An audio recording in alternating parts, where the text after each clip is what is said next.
మానవుడు ఆశాజీవి. అన్యాయాలు అక్రమాలు జరుగుతున్నవి ఆ ఆశ వల్లనే. అయినా సరే ఆ ఆశలోనే బ్రతుకుతున్నాడు, ఆ ఆశలోనే చస్తున్నాడు. ఈ ఆశ ఎలాంటిదంటే ప్రొద్దున్నే పెరుగన్నం ఆవకాయతో కడుపు నింపుకోవచ్చు, కానీ మనం హోటల్కి వెళ్ళి వేడివేడిగా దోశ తినాలనుకుంటాం. ఆశ అంతటితో ఊరుకుంటామా? పక్కనే వేడిగా నూనెలో గుమగుమలాడే వడలు వేస్తుంటారు, ఆ వడలు తినాలనుకుంటాం. ఆశ ఇలా ఆశపడిపోతూ ఉంటే జీవితం ఏమవుతుంది? ఏదో ఒకరోజు అప్పడంలా పగిలిపోతుంది.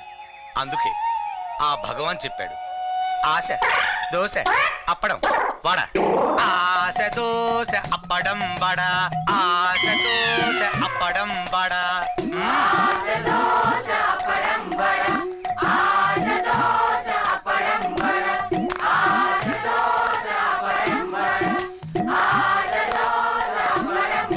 నదిలో ఒక క్షణం కూడా ఉండలేనురా. తెక్కెక్కువైంది నీకు. పరిస్థితి అలాంటిది. మరి అదోవా స్వామి వారు నగరానికి వేంచేశారు. అల్లుడు, నాకు డౌట్ ఉంది. డౌట్ ఉండకూడదు. డౌట్ ఉంటే నిద్ర పడదు. వెళ్ళి తెలుసుకుందాం పద. స్వామి, ఈ మధ్య నాకేం కలిసి రావడం లేదు. కొంచెం నా జాతకం చూసి నాకు దారి చూపించండి స్వామి. ఓ తప్పకుండా నాయన, నేనున్నదే అందుకు కదా.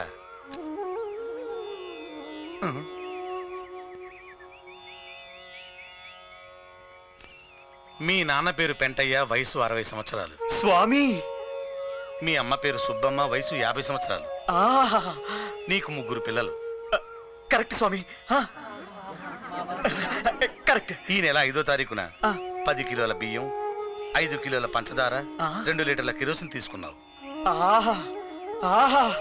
స్వామి, ఎలా చెప్పగలిగారు స్వామి? రేషన్ కార్డు తెచ్చి జాతకం చెప్పమంటావా? ఎద్దబా సన్నాసి, నీ కంటికి ఎలా కనిపిస్తున్నాను రా పాపి? క్షమించండి. క్షమించాను పొమ్ము. నాయనా తాడిదాతరాజు అలియాస్ టాటా, బొడ్డూరి రామలింగం అలియాస్ బిర్లా, రండి నాయన.